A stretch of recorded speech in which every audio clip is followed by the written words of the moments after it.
Donc, juste un petit mot pour m'assurer que tout le monde entend bien. Donc, peut-être juste nous aviser si vous avez des difficultés. Donc, on vient de partir en enregistrement. Yes. OK, parfait. Donc, bonjour à tous et merci de vous joindre à nous pour ce webinaire ce matin dont le titre est le ciblage de projet 3D, donc au niveau des corridors. Mon nom, c'est Louis Robin, bien entendu, directeur de compte interne dans l'équipe infrastructure GIS. Je vais être accompagné aujourd'hui de mon collègue Maxime Carrier, consultant technique qui sera en charge de la démonstration. Le webinaire, bien entendu, sera enregistré et accessible sur notre chaîne YouTube de SolidCAD, dont tous nos enregistrements de webinaires s'y trouvent. Donc, c'est une bonne référence éventuellement pour pouvoir revoir des webinaires qu'on a fait par le passé. Donc, on va essayer de répondre aux questions durant le webinaire. Les réponses qui n'auront pas été répondues le seront par courrier électronique par la suite. Donc, je vais aller vite avec l'agenda de ce matin. Donc, je vais juste faire une petite présentation rapide de SolidCAD, qui nous sommes. Puis par la suite, je vais laisser la parole à mon collègue Maxime là, pour tous les sujets qui vont être en lien avec le webinaire de ce matin donc, sur le site des projets de 3D. Il y aura aussi éventuellement une petite période de questions à la toute fin. Donc, rapidement, ici, à propos de nous, SolidCAD, ici, on démontre les grandes lignes un peu de l'évolution de SolidCAD depuis sa fondation en 1996. Donc, on voit que l'entreprise s'est rapidement démarquée comme leader au Canada dans le domaine de la conception assistée par ordinateur en faisant l'acquisition de plusieurs entreprises jusqu'en 2017 où Cancel et SolidCAD se sont réunis pour former SolidCAD, une compagnie Cancel. Donc, aujourd'hui, SolidCAD constitue le principal partenaire de niveau Platinum au Canada et possède une équipe en pleine croissance de plus de 180 employés. Donc, ce que nous faisons, bien entendu, on aide nos clients à mettre en œuvre la technologie dans le domaine de la conception assistée par ordinateur et optimiser le workflow, donc les flux de travail. Et ce, en 3 niveaux très importants, au niveau de la conception, en aidant à rendre la création de design plus efficace, au niveau de la gestion des projets et aussi en aidant à la conformité selon les standards et les protocoles de l'industrie, dont les normes de conception, entre autres, au niveau de la conception routière du Québec, entre autres, par exemple, avec Solid Civil. Et aussi au niveau du partage de la donnée des projets, facilitant la collaboration, la coordination et la communication avec l'ensemble des membres de l'équipe. Donc, en gros, la plateforme BIM.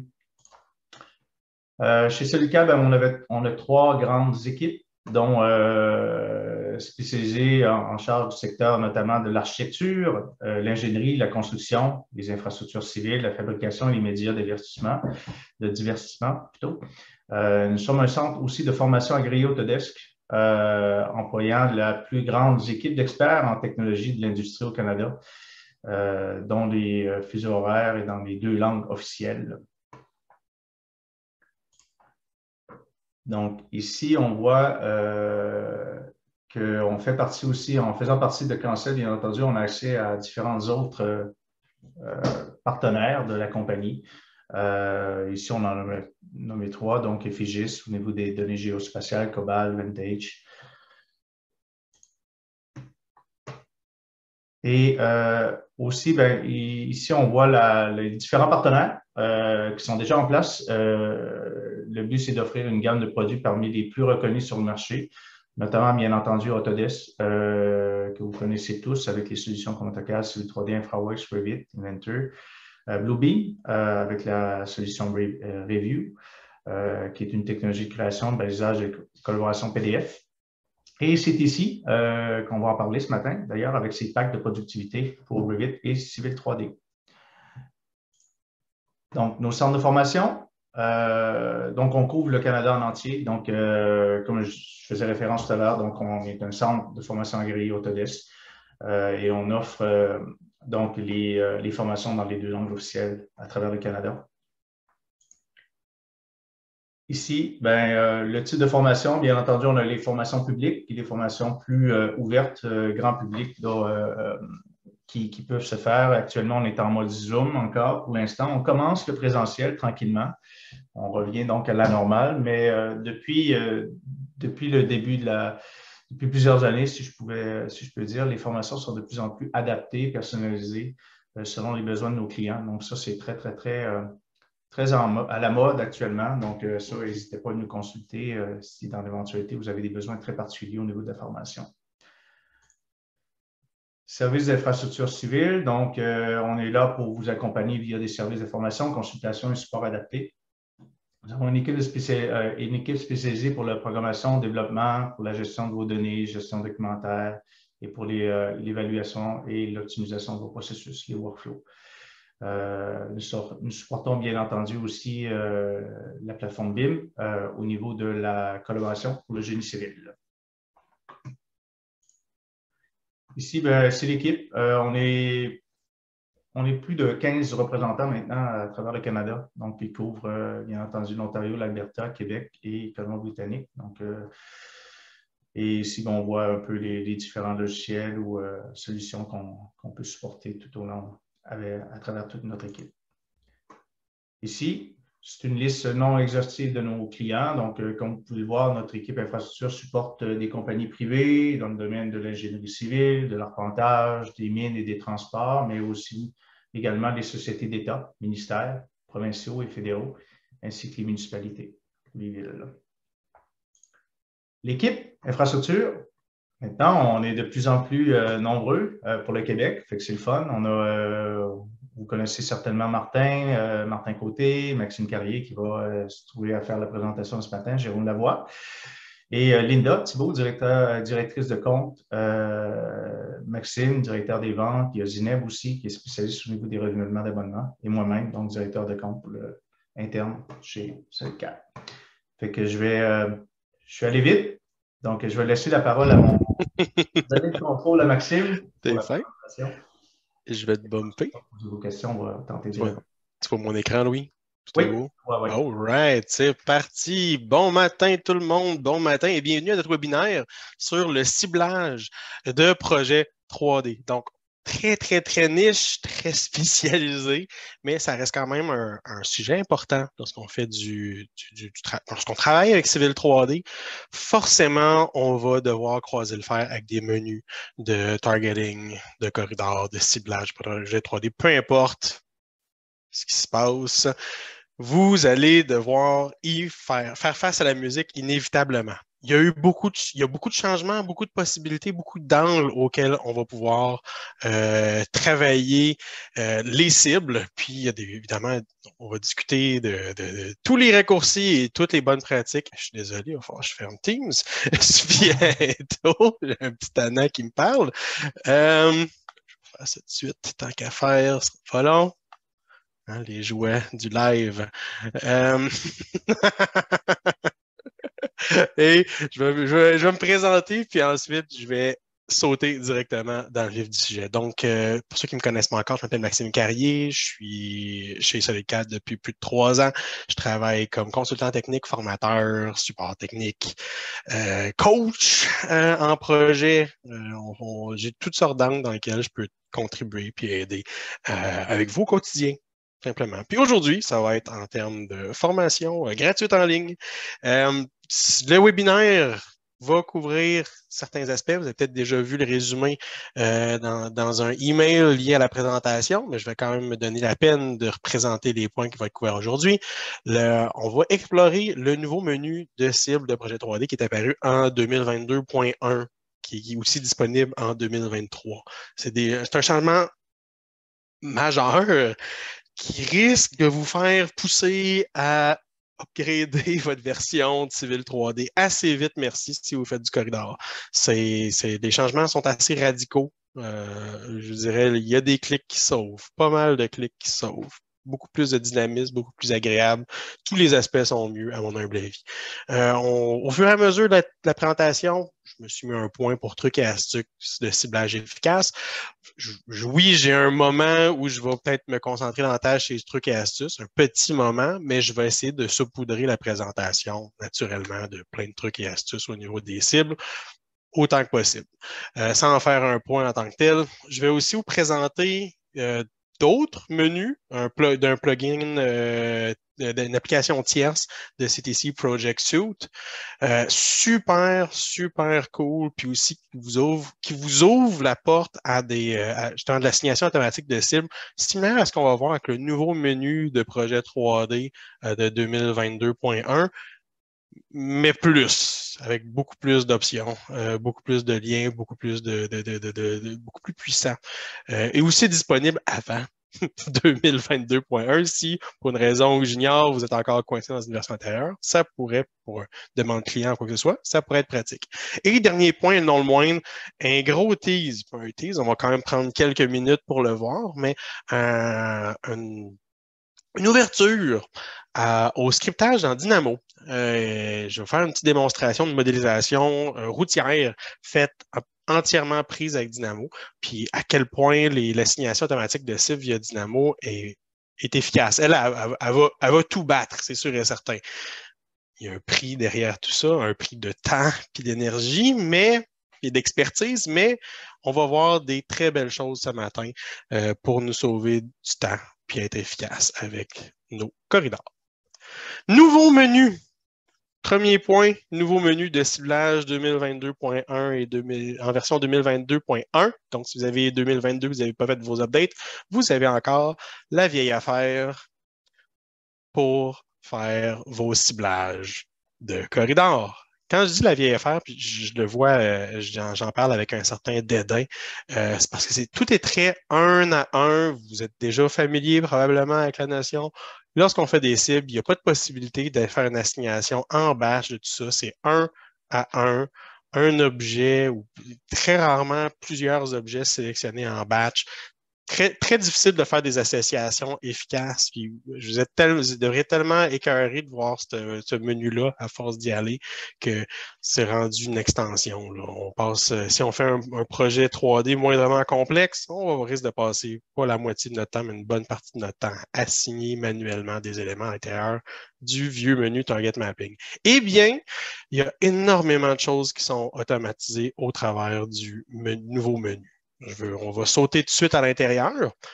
Nouveau menu. Ce que je vais faire, c'est que j'ai un produit fini ici que je vais faire. Dans le cas, je vais faire un petit clean-up. Je vais changer mon échelle annotative. Tiens, comme ça, les chiffres n'empêteront pas trop. J'ai un projet dans lequel ici, que je vais réutiliser dans toutes mes démos ce matin, dans lequel j'ai deux intersections, puis j'ai des entrées de cours avec des cibles potentiellement contextuelles. Tiens, je pourrais même splitter pour vous montrer ma vue et voir... mauvaise fenêtre. Moi, je veux juste splitter en... Mon Dieu. Splitter vue verticale, please. Mon Dieu, ça va pas bien ce matin. Il veut pas splitter ma fenêtre en deux. Bon, regarde, ça va être ça. C'est pas plus grave. Je vais me promener back and forth avec mes assemblies. En gros, ce que vous voyez ici, c'est une application de deux assemblies. Qui tient en considération et mes intersections et mes éléments dans l'intersection et ma voie principale et ma voie secondaire en U et mes entrées de cours. C'est seulement deux assemblies qui gèrent tout ça. J'en ai un qui gère mes entrées de cours. Dès qu'il détecte des formes d'entrée de cours ou des éléments sur un câble d'entrée de cours, il va prendre un scénario avec potentiellement une bordure de béton baissée puis une entrée de cours un peu plus smooth.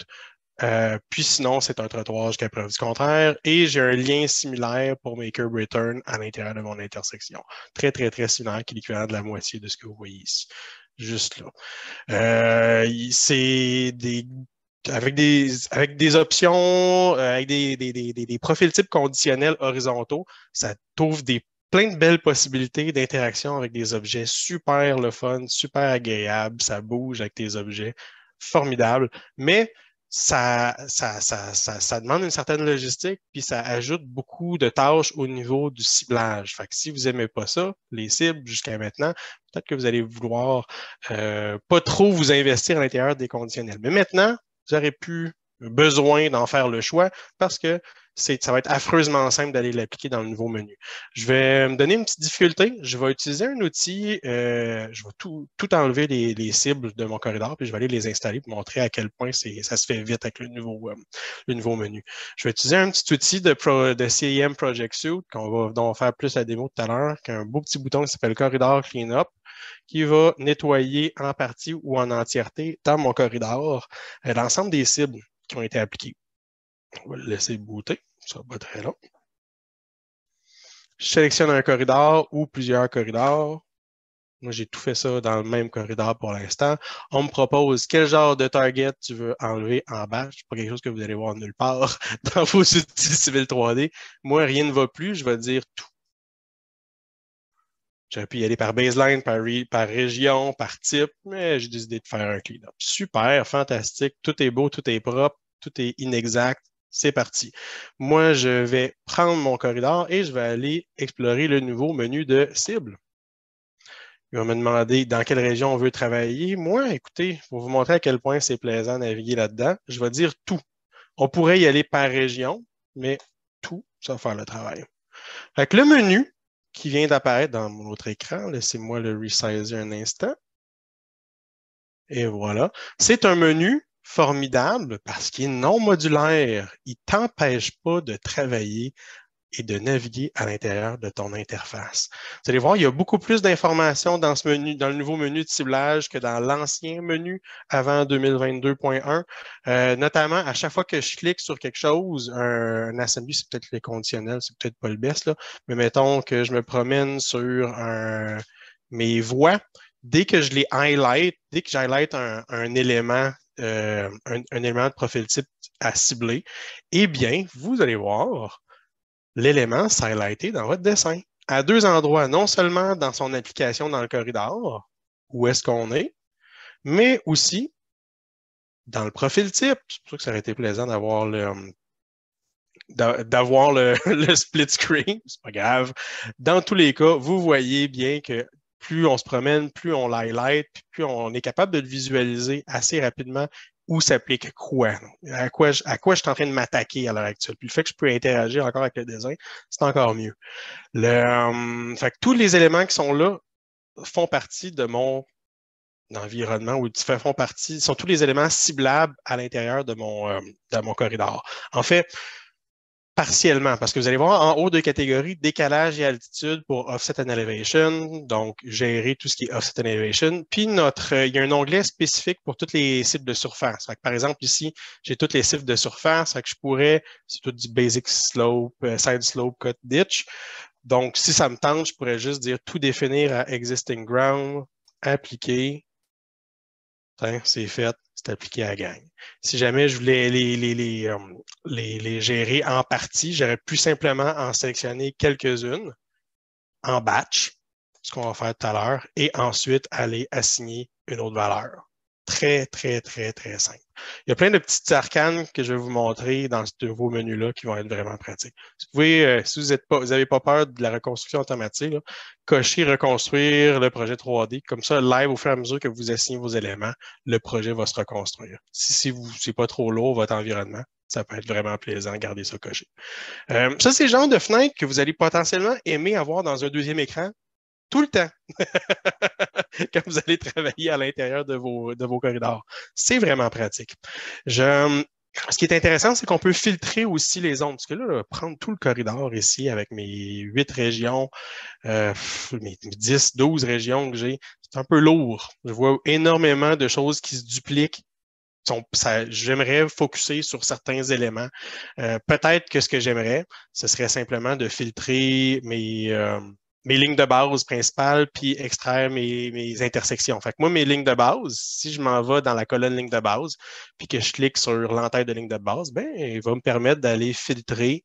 Je ne sais pas si je peux agrandir pas de temps, mais je pourrais juste tout désélectionner, les connected alignments, puis pour juste aller chercher mon Heron Prime, Woodpecker Prime, fantastique, OK. Et je viens juste de filtrer mes centres-lignes de route au travers, des applications de mes centres-lignes de route au travers de mon interface. C'est quand même assez simple. Je pourrais isoler juste une ligne de base, juste une zone, tout ce que je veux isoler à gauche, à droite, tout ça, c'est géré ici, à l'intérieur de mon interface. C'est vraiment cool.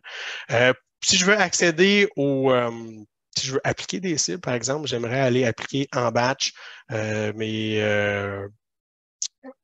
mes lanes, j'ai plein d'axes de décalage pour faire des élargissements automatiques ou des élargissements manuels que j'aimerais appliquer sur mes largeurs de voie, sur mes centres-lignes de route. Eh bien, là, j'ai isolé mes centres-lignes de route standards et non pas à mes intersections. Puis, je pourrais juste dire, ben regarde, moi, ce que je vais faire, c'est que je vais cibler mes largeurs en batch. Mes cibles de largeur, en maintenant le bouton contrôle, je suis capable de tout sélectionner. En fait, là, je ne vais même pas me casser la tête. Je vais juste filtrer, par exemple, gauche, lane super elevation, à gauche et à droite. Ah, voilà, c'est bien plus simple.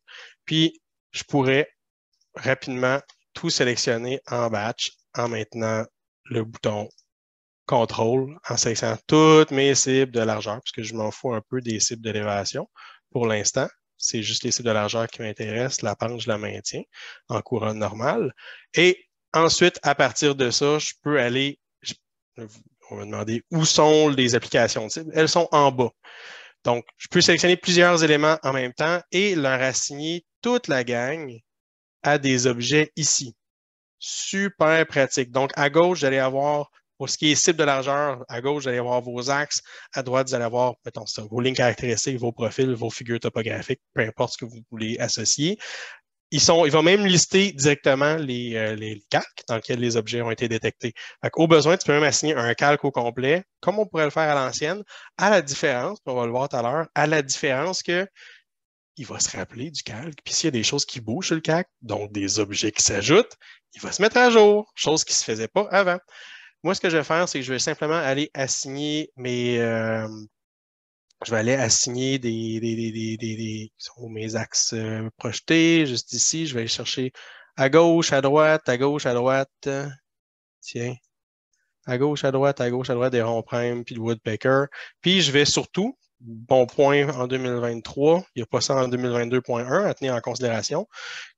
Apprenez à cocher, utiliser les cibles sur le même côté, comme ça. Même si je dis applique-moi tout sur tout, il va se contenter d'aller chercher la cible la plus proche. Donc, par rapport au centre-ligne de route, il va aller chercher, même si je dis d'aller chercher ou d'aller appliquer un alignement qui est à l'autre bout du monde, il va vraiment se concentrer sur celui qui est le plus proche. Dans ce contexte-ci, je botche un peu, j'arrondis les coins ronds, mais en prenant ce décalage le plus proche, puis en utilisant les cibles du même côté, je n'ai même pas besoin de faire la distinction entre la gauche et la droite. Il y avait déjà ça dans l'ancien menu, c'est déjà arrivé à un moment donné dans les applications, mais en gros, c'est très simple. Fait en badge, j'ai appliqué toutes mes cibles de largeur, de tous mes axes de décalage, sur tous mes centres-lignes, sur toutes mes routes en couronne normale. Je voudrais aller chercher, j'aimerais isoler tout ce qui est conditional horizontal target le long de mes centre-ligne. Même, je vais juste travailler avec Héron ici, parce que c'est le long de c'est le long des ronds ici que j'ai mes entrées de cours. J'aimerais aller chercher un layer en particulier, un layer en particulier, mais un calque en particulier, eh bien, il n'y a rien qui m'empêche de juste ramasser tous mes décalages de cible et dire à droite, j'aimerais aller chercher tous mes driveway targets, qui sont toutes mes lignes ici. C'est la ligne jaune pleine le long desquelles est délimitée on va dire la portion qui connecte mon entrée de cours. Je clique sur appliquer. Merci, bonsoir. Le modèle 3D, c'est fait. Évidemment, il faut apprendre à ne pas oublier de cocher, utiliser les sites du même côté parce que je vois qu'il est en train d'appliquer les choses de mes conditionnels de chaque barre. Fait que dès qu'on coche ça, dès que je clique appliquer, boum, ça devrait être réglé. Tout est beau. Merci, bonsoir. Good, ça va bien jusqu'à maintenant. Tout roule. Parfait. Donc, super facile de se retrouver avec cet environnement-ci. Le fait qu'en cliquant sur les éléments, c'est peut-être pas évident avec les horizontal targets parce que l'impact est différent, mais Mettons, je vais aller défiltrer tout ça, défiltre-moi tout ça. OK. Le fait qu'on puisse promener à l'intérieur des éléments puis qu'on puisse highlighter des objets dans notre interface, ça ouvre des portes dans le sens que je sais que c'est une bonne habitude de renommer, puis je vais le répéter, c'est une bonne habitude de renommer vos éléments de profil type dans vos profils types, juste pour mieux vous retrouver. Puis ça, à l'ancienne, c'était comme nécessaire parce qu'il n'y avait pas beaucoup d'interaction avec votre dessin. Le nerf de la guerre faisait partie. Renommer ton assembly ou ton subassembly à l'intérieur de ton profil type, ton gabarit de route, pour se retrouver, c'était nécessaire. Mais maintenant, c'est-tu vraiment nécessaire? Quand je clique l'élément puis que je le vois highlighté, qu'est-ce sur lequel j'influence, et dans mon profil type et dans mon corridor, je vois le travail se faire ou je vois ce que je suis en train d'impacter. Mais écoute, la question se pose. Est-ce que ça vaut vraiment la peine de le renommer ou pas? Peut-être pour vos collègues, mais pour vous qui ont les mains dedans, peut-être pas. Peut-être pas aussi nécessaire qu'avant. Je vais aller focusser sur mes Connected Alignment. Là, j'ai appliqué à peu près toutes mes cibles, sauf à l'intérieur de mon corridor, à l'intérieur de mon intersection. Je vais filtrer toutes mes Connected Alignment, toutes mes régions de Connected Alignment et aussi mon intersection, le côté de mon intersection juste ici. All right. Tout ce qui est ciblable à l'intérieur de cet environnement-ci, c'était ma voie pavée. Formidable, j'aime ça.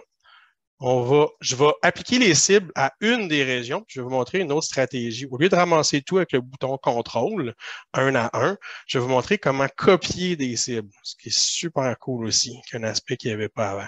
Là, ça donne bien qu'à l'intérieur de chacune de ces trois régions-là, et mon arrière de route et mes deux transitions de voie pavée, j'utilise seulement les centres-lignes de route comme cible. Fait que ça va bien paraître faire des copier-coller. Donc ici, en théorie, je vais avoir les mêmes cibles pour tout le monde. C'est ce que je veux dire. Ce que je vais faire, c'est que je vais m'appliquer seulement sur cette région-ci, sur cette portion-ci, appliquer mes cibles, puis ensuite, je vais copier mes cibles sur toutes mes autres régions. Donc, ce que je vais faire, c'est que je vais aller chercher centre-ligne de route et rond pour l'élévation. Non, pour la largeur, ça va être et rond. C'est pas évident avec un petit laptop au niveau de la visualisation. Il y a quand même beaucoup d'informations là-dedans. Je vais aller chercher Heron Prime et Woodpecker Prime. Formidable. Si je clique sur appliquer, ça a-tu appliqué à largeur? Yes, malade. Maintenant, je vais aller chercher le profil 1, profil 2. En Z, ça n'apparaît pas, mais je suis rendu. Formidable. Maintenant, j'aimerais appliquer ces informations-là sur toutes mes autres régions ici isolées, qui sont à toutes mes autres intersections. Good. Ben, j'ai pas besoin d'y aller un par un encore. Tout ce que j'ai à faire, c'est faire un clic droit sur la région dans laquelle j'ai déjà appliqué mes cibles, que j'aimerais reproduire sur autre chose, et cliquer sur le bouton Copier les cibles pour pouvoir aller. Je pense que je peux le faire je peux-tu faire en batch? Et voilà. Je sélectionne toutes mes autres assemblies en batch, clic droit avec un bouton contrôle, clic droit, coller les cibles, appliquer. Tout ça, c'est modélisé. Easy peasy. Simple comme ça. Pas évident, là, avec le petit avec le petit preview ici. On fait notre possible avec un écran. Mais je pense que le message est quand même compris. En tout temps, là, utiliser les filtres, savoir naviguer. Une fois qu'on a les mains dedans, de toute façon, on saisit bien c'est quoi nos régions, on saisit bien c'est quoi notre environnement complexe de corridor. Là. Ça devrait être relativement simple pour pouvoir travailler à l'intérieur de cet environnement-là. Avec les filtres, c'est super pratique. D'ailleurs, en tout temps, vous pouvez cliquer sur le bouton X en haut à droite, le bouton pour enlever les filtres, et on revient à la forme initiale. Fait que ça, c'était le nouveau menu de ciblage de 2023. Moi, personnellement, ça serait assez pour me convaincre de changer de version. Ou au minimum 2022.1. Mais au 2022.1, il y avait un bug, un petit manque. C'est pour ça que je vous pousserais peut-être d'aller dans la dernière version 2023. Je dis ça sous toute réserve, là. Mais en gros, vous allez voir à certains endroits, le bouton, le cocher cible sur le même côté, il est tenu considéré par défaut coché. il n'existe pas, en gros. Elle n'existe pas, cette option-là, en gros, dans la version 2022.1. Fait qu'à tenir en considération, ça se pourrait que vous ayez des petits bugs ou que vous ayez un petit peu moins de flexibilité. Même chose pour les surfaces. Je pense qu'en 2022.1, le bouton « Tout définir » ici pour les surfaces, s'il n'existait pas, c'est en 2023 que vous allez le voir. Fait qu'il y a des petites différences. Tenir en considération. J'ai une préférence pour le 2023. Puis évidemment, ça va juste s'améliorer avec le temps, cet environnement-là. C'est cool! All right! Fait que vous allez remarquer que je n'ai pas renommé mes choses, je n'ai pas renommé mes éléments dans mes sub-assemblies. Maxime, c'est grave si on les renomme ou les renomme pas. Ben, c'est un peu moins grave avec le nouveau menu. Mais évidemment, je vous encourage à renommer pour mieux vous ordonner, pour mieux retrouver vos éléments, pour mieux les filtrer aussi dans le nouveau menu, mieux les highlighter dans vos nouveaux menus. Qu'est-ce qui correspond à vos conditionnels de driveway, qu'est-ce qui correspond à vos conditionnels de surface de rock, qu'est-ce qui correspond à peu importe fait quoi vos scénarios conditionnels. Vous allez avoir whatever ce que vous placez, c'est quoi qui correspond à mes voies ou à ma piste cyclable à côté. Mes voies en couronne normale, peu importe c'est quoi votre design, à tenir en considération, vous allez avoir, si vous réutilisez plusieurs fois le même élément, vous êtes mieux de les renommer. C'est toujours mieux de les renommer. Ça va vous aider éventuellement dans un second temps pour vous orienter dans le dessin. Truc et astuce, apprenez à utiliser les bonnes cibles, ces bons éléments. C'est sûr, il y a de l'intérêt des fois à travailler avec des polylignes 2D, avec des polylignes 3D, avec des lignes caractéristiques de terrain. Super pratique pour une seule et bonne raison, c'est l'association directe du calque. Tu sais, tout à l'heure, j'ai dit « Hey, toutes mes entrées de cours, ramasse-moi. » J'ai pas été chercher chacune des lignes. J'ai juste dit « Ramasse-moi la ligne que j'ai besoin. » D'ailleurs, je vais revenir avec le menu 2023, quelque chose de super intéressant, c'est l'automatisme. Okay, écoutez, moi, ce que je vais faire, c'est que je vais bon élément, élément majeur, on va dire, de travail avec des polylignes, des lignes caractéristiques de terrain, c'est qu'on peut l'associer, un calque au complet avec le menu de ciblage, que ce soit le vue menu ou le nouveau menu. Le nouveau menu est encore mieux, vous allez voir, je vais vous le montrer sous peu. Mais utiliser une polyligne 2D, une polyligne 3D, une ligne caractéristique de terrain, oui, c'est vraiment moins dynamique qu'un axe et un profil, c'est moins agréable à travailler, mais juste pour du 2D, là, juste pour du target horizontal, juste pour du ciblage de conditions horizontales, là, c'est idéal puisque vous allez pouvoir ramasser une quantité formidable d'objets en simultané pour les appliquer à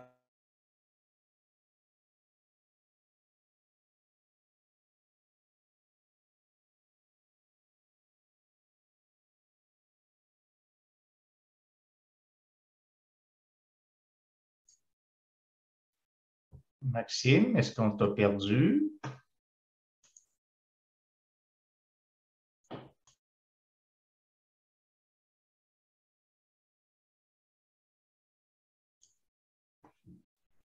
On va attendre quelques minutes. Je sais qu'il y avait eu des pannes de courant à Québec ce matin. Ça peut expliquer pourquoi on vient peut-être de perdre notre ami Maxime. On va attendre quelques minutes pour voir ce qui se passe. S'il réussit à se reconnecter.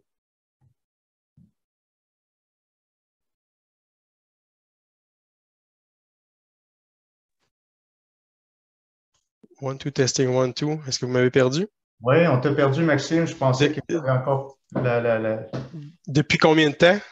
Depuis une petite minute, là, à peu près. Là. Bon, ben désolé, ça arrive. Instabilité d'Internet, ça a l'air ce matin. Au début, j'en avais pas. Non, c'est beau. Encore ce matin. OK, c'est bon. Non, je suis parti, je tanné. Non, ben en gros, ce que je disais, c'est qu'il faut savoir choisir ses bons objets pour faire ce que vous voulez faire. Si vous voulez travailler avec des cibles de largeur, cibles d'élévation, je vous encouragerais fortement à travailler avec des axes de décalage, des axes connectés, tant pour vos élargissements manuels que pour vos élargissements automatiques. Quand vous êtes décalé par rapport à, mettons, avec votre centre-ligne de route, c'est l'idéal. S'il y a un changement au niveau d'un des axes ici, puis je décide d'ajouter un PI tout va suivre. Par exemple, je pogne mon centre, je vais passer à H dans mon dessin. Je veux me rajouter un PI à l'intérieur de ce taxi. Formidable. Je dis, hey, moi, finalement, ma route, il faut qu'elle passe ici. Puis je reconstruis mon affaire.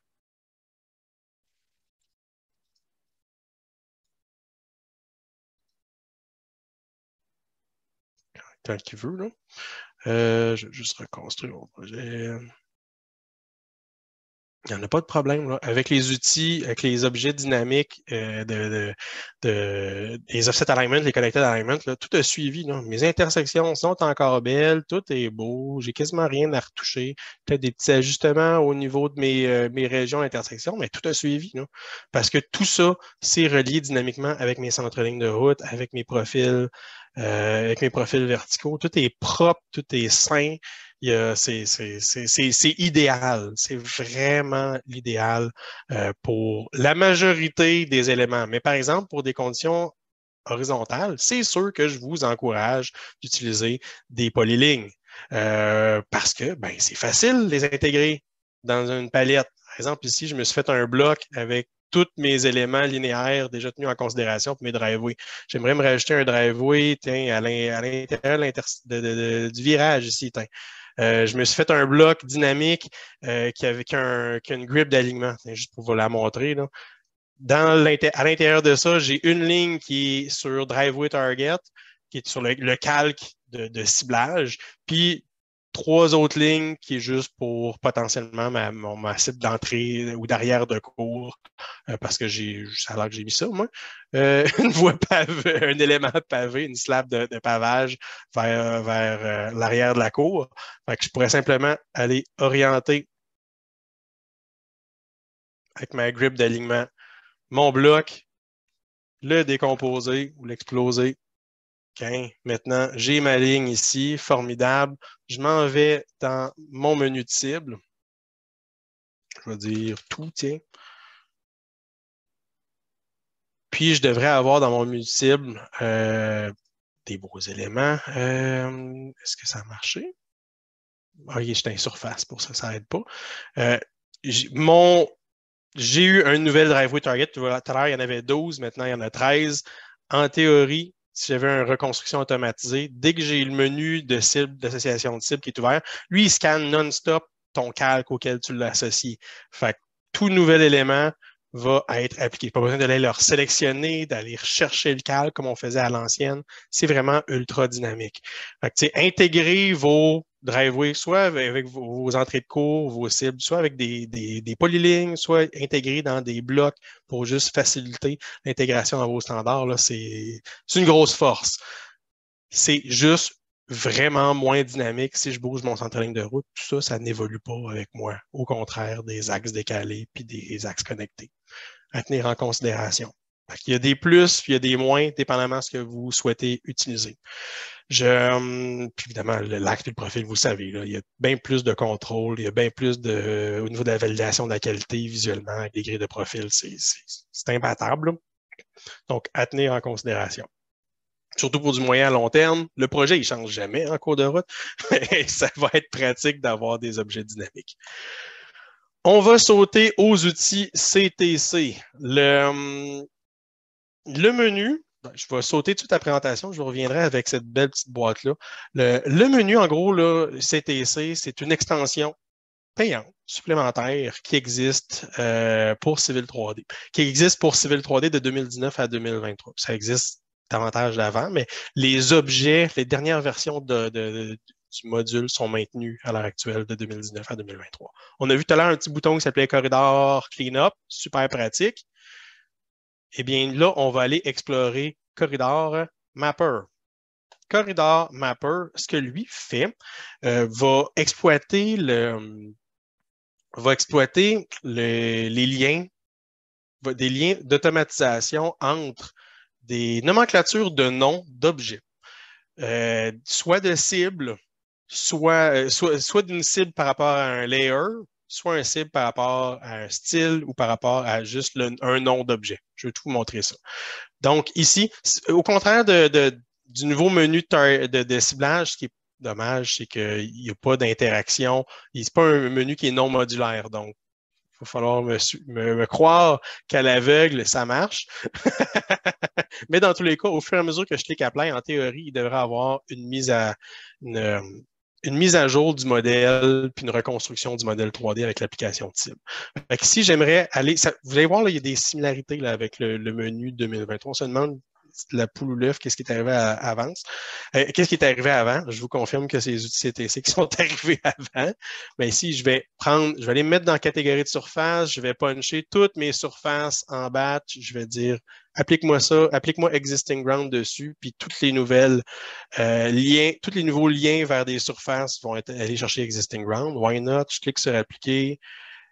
Il me confirme l'application de cible. Oh mon Dieu, je pense qu'il se rappelle de plus de cibles que j'ai données initialement. Ouais. Je pense que je vais juste clairer des cibles juste pour vous montrer.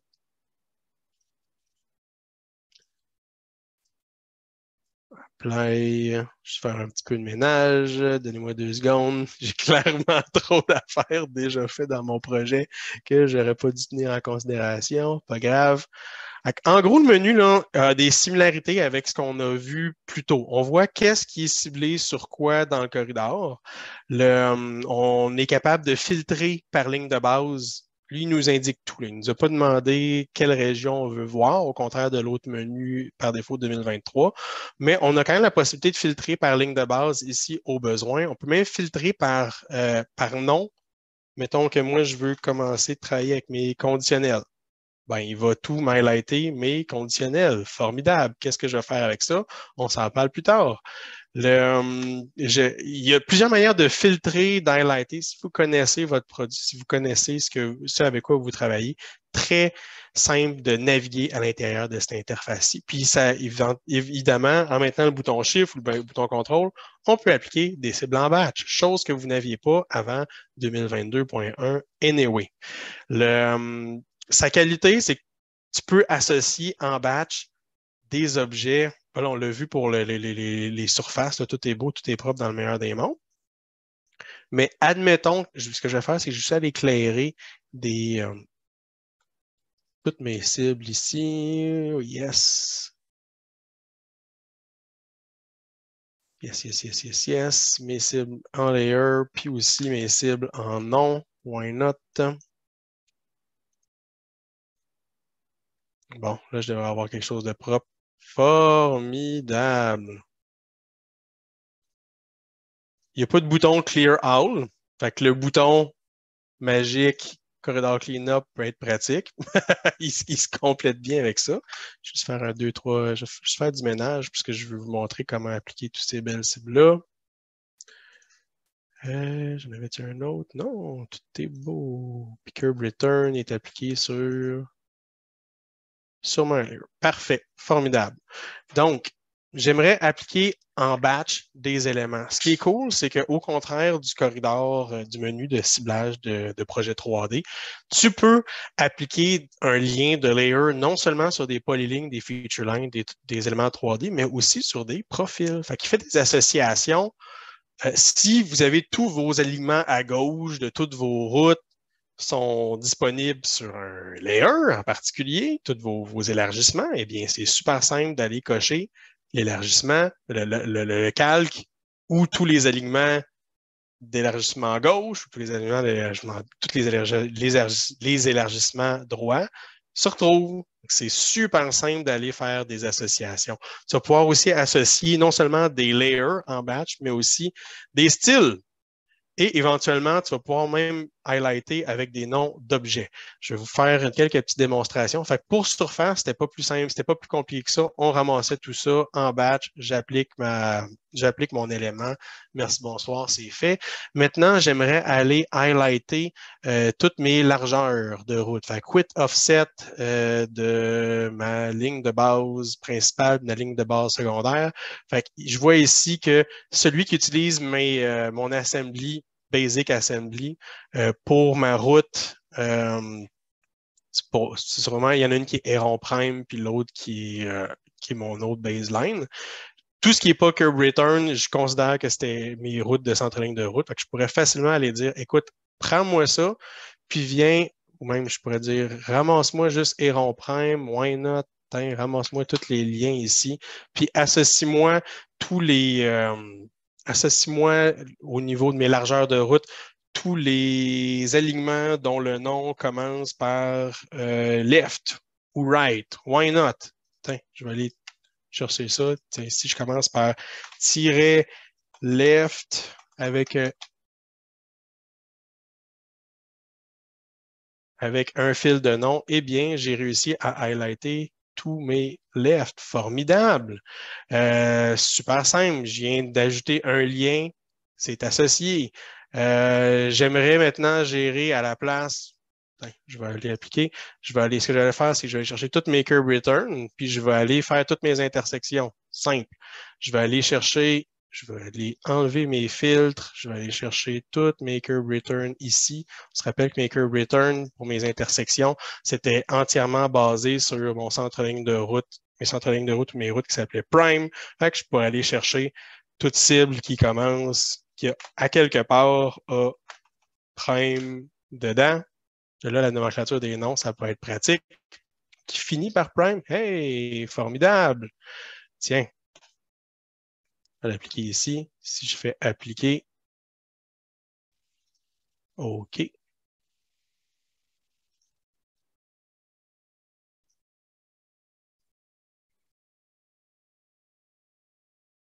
Mes largeurs ont été appliquées en batch. J'ai fait une association de noms. Fait que toute nouvelle intersection, s'il y avait d'autres intersections qui étaient reliées à justement une cible de largeur en batch par rapport à mon centre-ligne de route, tout se serait modélisé puis appliqué en batch sur l'ensemble de mon corridor. C'est assez complet. Ça a l'avantage de travailler en batch, faire des associations en batch reliées à un corridor en particulier, mais en tout temps, ce qui est intéressant, c'est que je peux aussi merger puis séparer mes corridors. Là, ça paraît bien parce que là, j'ai sélectionné un corridor puis j'ai fait une association, mais il y a des outils pour séparer puis merger vos corridors en 2-3 clics ici avec Corridor Merger, Corridor Splitter, que je vais vous présenter une autre fois parce que le temps va assez vite. Donc, on peut faire des associations de noms, on peut aussi faire des associations de style. Il y a aussi un beau bouton qui s'appelle Automap, que là, l'intérêt d'avoir des noms peut avoir une nomenclature de noms peut être intéressante.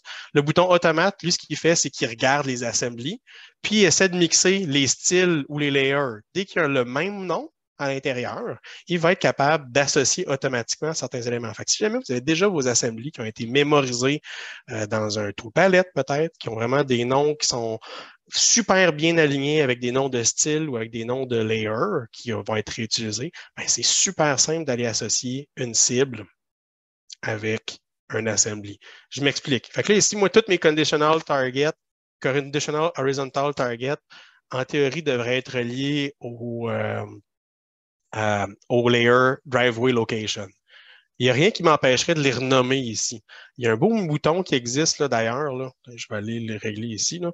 Il y a un beau bouton qui existe ici pour vous aider qui s'appelle Rename Layer and Subassembly, juste à côté des boutons de Corridor Mapper, juste pour vous aider à commencer à standardiser puis vous aligner en fonction de l'outil.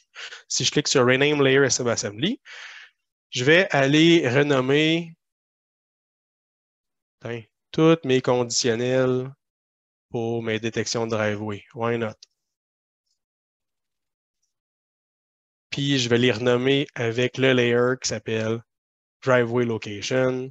Let's go. Fait qu'à partir de maintenant, Corridor Mapper va pouvoir automatiquement associer cet élément-ci. Oh, c'est pas le bon bouton. C'est juste pour vous montrer un tease du pouvoir de ce que Corridor Mapper peut faire. Là, j'en ai juste une d'associée. Mais admettons que tout est déjà associé avec des noms reliés à vos objets. Bien, il n'y a rien qui vous empêcherait de dire, écoute, moi, là, mon layer, là, au niveau de mes associations de layer, là, pour tout mon corridor, j'aimerais que tu m'automapes ça. Bien, lui, il va avoir connecté tel élément avec telle chose.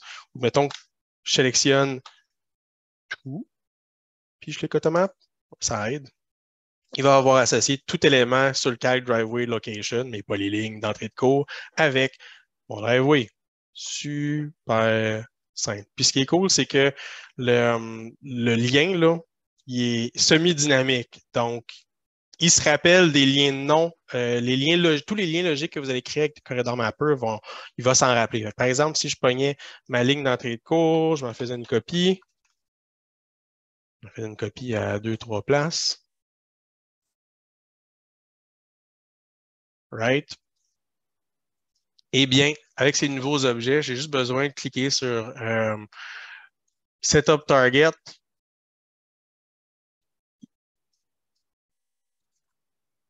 C'est soit lui, ouais, il va relire le layer, puis ensuite, il va aller réappliquer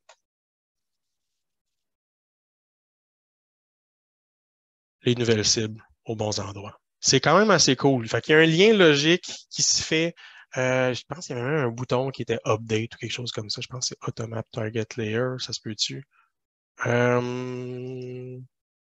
Fait un de ceux-là. Oui, exactement. Le bouton Automap, tu n'as même pas besoin de retourner dans le gros menu. Il va juste sélectionner, revalider quels sont tes liens logiques, puis les réappliquer en un claquement de doigts. Fait que c'est un peu plus détaillé, c'est un peu plus particulier. Ça demande de standardiser un petit peu plus si on veut vraiment pleinement l'exploiter. Mais une fois que c'est pensé, une fois que c'est bien aligné avec vos standards, vos assemblées que vous utilisez, vous reprenez d'une fois à l'autre. Vous avez une tool palette qui va être alignée avec vos calques peut-être aussi, avec une nomenclature de calques que vous aurez utilisée souvent. Eh bien, il va peut-être avoir un intérêt. Il va peut-être avoir des clics qui vont être sauvés éventuellement. Donc, comme j'ai mentionné, c'est une extension supplémentaire qui coûte des sous, mais c'est disponible. Ça va donner, si vous avez un donneur d'ouvrage qui vous oblige à travailler dans une version antérieure à 2022.1, eh bien, ça va vous donner une edge compétitive assez énorme au niveau de l'association des cibles. C'est une version, on va dire, améliorée, que je considérais comme améliorée ou va plus loin que le nouveau menu le nouveau menu de ciblage. Donc, notamment la possibilité d'associer au-delà de juste un calque, des styles, des nomenclatures de noms, même une description, je ne l'ai pas montré, mais tu peux mettre un lien logique avec une description de vos objets. À tenir en considération, c'est très fort. C'est très, très, très, très fort au niveau de l'association d'objets puis de cibles. Dernier point non le moindre, Dynamo. Dynamo, je vais sauter tout de suite dans la présentation parce que le temps va vite.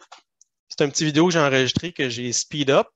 En gros, c'est mon collègue Jay qui a fait une démonstration où j'ai utilisé la même donnée, sauf que ici, avec des scripts Dynamo ultra spécialisés, il va lire les noms des objets, il va lire des appartenances, il va tout modéliser, en fait. Il ne va pas seulement faire de l'association de target. Là, je sais que le sujet, c'est l'association de cible. Checker le timer. Le timer est en temps réel, c'est pour ça que je l'ai gardé. Il a modélisé en quelques clics, en un clic, il avait déjà pré-setupé ses paramètres, mais il a modélisé l'ensemble de ses lignes de base de corridor, du moins pour ses centres-lignes de route. Ensuite, le prochain script, ça va être créer des axes connectés, ou du moins vos fils d'eau pour vos transitions de route. Il est capable de détecter avec un marqueur est-ce qu'il y a des intersections qu'on souhaite garder en route, en couronne normale ou en couronne smooth, comme du neuf dans du neuf. Ou un compromis à l'intérieur de l'intersection pour que tout se ramasse.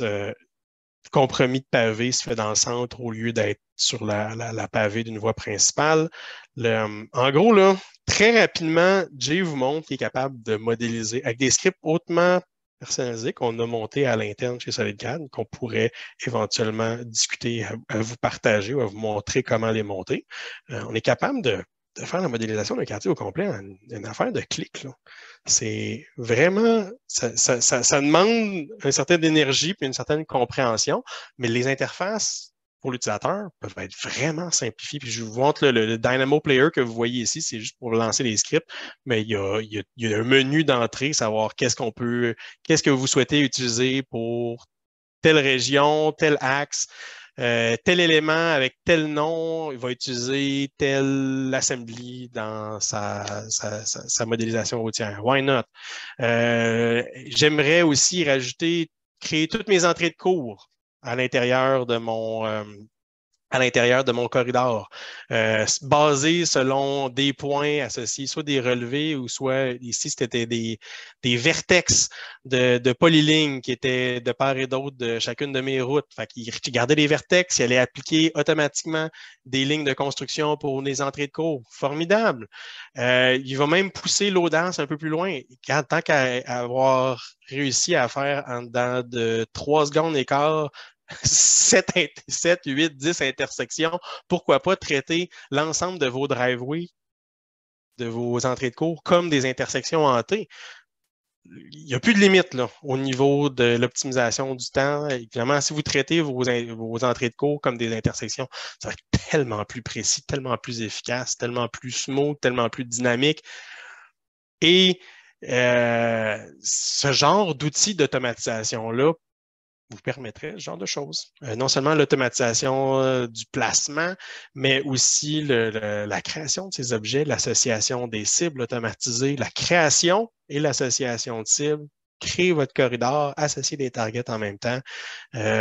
Au fur et à mesure, là, on voit que Jay a divisé en plusieurs étapes l'ensemble de ses scripts. Il aurait pu tout stringé ça bout à bout, un après l'autre, en un seul clic.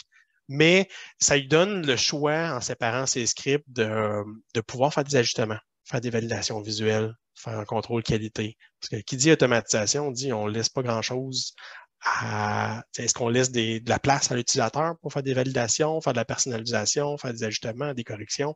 Eh bien oui, en séparant les scripts intelligemment par étapes, comme dans un processus, ça donne du lest pour faire des validations, faire des ajustements.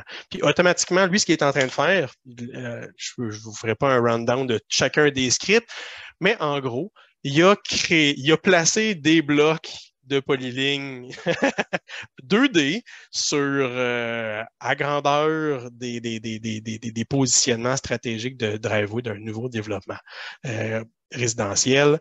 Et il a converti en un clic l'ensemble de ces driveways-là. Vraiment, ils sont tous ajustés à la distance des bordures de pavés ici. Il les a convertis en un clic en des lignes de base, des axes qui vont être des lignes de base pour notre corridor. Il a été créé automatiquement des profils aussi depuis le départ. Là, tout ce qu'il voit ici, tout ce qui était parti là, dans son dessin, là, c'était des axes, même pas de profil d'élévation, une surface, puis son script a fait ses best fit profiles, ses ajustements qu'on pourrait réajuster par après. Tout a été géré, là. Même au niveau des intersections, c'est tout a été géré avec les scripts. C'est une affaire de minutes, là, gérer tout ça. Ce qui est le plus long, c'est quasiment d'attendre pour faire les régions des intersections. Fait que lui, il gère pas des intersections, mais des driveways. Vous allez voir, là, c'est ce qu'il y a. Je ne sais pas si je l'ai skippé dans le vidéo. Pas sûr. Mais en gros, il y a un certain temps d'attente, notamment convertir l'ensemble des driveways là, à l'heure actuelle, là, son script ramasse des élévations sur la surface ou sur les éléments de profil routier ici sur le top de l'asphalte et des éléments sur le terrain existant automatiquement pour faire vos lignes de profil de transition, que ce soit de l'existant ou que ce soit votre surface de terrassement. Tout est personnalisable, tout est customisable. En gros, lui, il s'est organisé pour qu'en 3D, ça fit. Que ça soit pertinent, puis qu'en 3D, tout soit beau, précis, efficace, qui ait moins de place à l'erreur humaine aussi. Garder l'humain moins sur garder l'humain sur la conception, puis la validation plutôt que faire un travail de moine puis faire des clics X. Fait que là, c'est le bout qui est un peu plus long parce qu'il est en train de gérer les 56 entrées de cours, non, à peu près 80 entrées de cours comme étant des intersections hantées. Ça peut prendre 2 ou 3 minutes d'attente à ce moment-là parce qu'il est en train de tout générer puis d'appliquer les cibles, d'intégrer les lignes de base, les ajouter comme des cibles. Tout ça se fait en parallèle. Tout ce qui attend le corridor, c'est de faire une reconstruction, puis vous allez voir, ça va être assez joli. Ce qu'il va faire, c'est bon. Après 13 minutes, avec la reconstruction, vous allez voir qu'il y a de la magie qui s'est produite. Le pouvoir de Dynamo, c'est vraiment de pouvoir faire des associations logiques, toutes les associations logiques que vous pouvez faire. Puis, tant qu'à associer des cibles, comme on est capable de le faire avec les outils CTC, pourquoi pas construire le corridor au complet? Puis pourquoi pas le faire sur un projet d'envergure? Ça va être assez. Le produit ou le résultat est assez impressionnant. Donc là, ici, non seulement, c'est pas juste une conditionnelle horizontale, c'est vraiment on traite notre corridor ou nos entrées de cours comme si c'était des intersections à part entière. C'est beaucoup plus joli, beaucoup plus smooth, beaucoup plus précis. Chose qu'on n'aurait jamais le temps, l'énergie de faire au quotidien. Du moins, si c'est le cas, vous avez un bon budget, c'est sûr et certain. Je vois le temps qui arrive vite, la fin de la présentation. Je vais quand même passer au travers de mes points. Avantages et inconvénients de Dynamo, c'est disponible sans frais supplémentaires c'est pas une extension, là. C'est déjà disponible dans votre installation 2022-2023, puis c'est inclus là, dans le produit. Là. Si vous voulez commencer à l'explorer, c'est dans l'onglet Gérer ou Manage, c'est des boutons au bout de Dynamo pour commencer à faire vos scripts. Si vous voulez expérimenter, il y a plein d'exemples de scripts sur le web, il y a plein de formations en ligne. Évidemment, nous, on donne la formation du coaching, mais il y a plein de belles possibilités au niveau de l'association et de l'automatisation. Tout est ultra personnalisable, ultra standardisable à vos besoins, à votre méthode de travail, à vos soucis, aussi aux standards de vos clients, évidemment. Tous les scripts sont intégrables. C'est une ligne de commande. Si jamais tu veux lancer les scripts au lieu de passer par un bouton, tu peux créer un bouton de tout le palette si ça te tente. C'est vraiment super cool. Il y a plein de possibilités de personnaliser le tout, puis de lancer un script là, sans problème, à partir de toutes sortes d'angles possibles, de faire des boutons personnalisés, une barre d'outils, j'en passe. L'initiative de Dynamo, c'est une initiative open source. Il y a énormément de collaboration dans la communauté, des forums en ligne super ouverts. Les gens sont super ouverts à partager leurs scripts, à partager leur savoir, à vous débugger entre eux. C'est vraiment une communauté vraiment, vraiment belle, puis vraiment dans la philosophie open source. Le retour sur investissement, lorsqu'on commence à s'embarquer dans des scripts, dans le scriptage Dynamo, qui est super fort. Tu vas sauver un temps effroyable sur plein de petites manipulations manuelles. Là, on parle aujourd'hui de ciblage, d'association logique avec des noms, potentiellement d'objets ou avec des calques ou avec toutes sortes de choses. Ça peut aller beaucoup plus loin. Là. Il peut y avoir des liens logiques géométriques, il peut y avoir tout ce que vous pensez faire comme lien possible entre objets, on est capable de le faire avec Dynamo. Je dirais sky's the limit. C'est pas mal ça. Il n'y a aucune connaissance en programmation requise. C'est que, jusqu'à preuve du contraire, c'est que de l'association de bulles de nodes ensemble. Évidemment, si on veut aller plus loin dans certains workflows avancés, ça demande un peu de programmation, ça demande peut-être de faire ses propres nodes. Si vous remarquez qu'il y a des manques au niveau Dynamo, on peut toujours s'en programmer nous-mêmes, mais ça, écoutez, à court terme, vous ne risquez pas. Pour faire ce qu'on vient de faire, vous n'en aurez pas de besoin, c'est sûr et certain. C'est une cour d'apprentissage, c'est vous qui faites vos scripts. C'est sûr et certain que ça va être, c'est sûr et certain qu'il va y avoir c'est un environnement peut-être que le développement logiciel, le développement de script, c'est peut-être pas quelque chose que vous avez déjà entrepris. Vous êtes peut-être curieux. Ça vous demande une volonté et une patience aussi pour le développement d'applications. Puis il y a une volonté aussi à l'interne, dans vos différentes entreprises, de vous appuyer dans le développement de ces éléments-là. Mais je vous garantis, le temps là, sauvé est effroyable. Vous avez vu, en 13 minutes, là, j'ai modélisé un quartier avec toutes les entrées de cours comme si c'était des intersections hantées. C'est insane ce qui est possible. Là. Puis ça, c'est un aspect parmi bien d'autres. Il y a beaucoup de choses. Il y a beaucoup d'objets, beaucoup de nodes. Il faut se retrouver. Dans tous les cas, moi, faire cours, je suis un prof. Dynamo.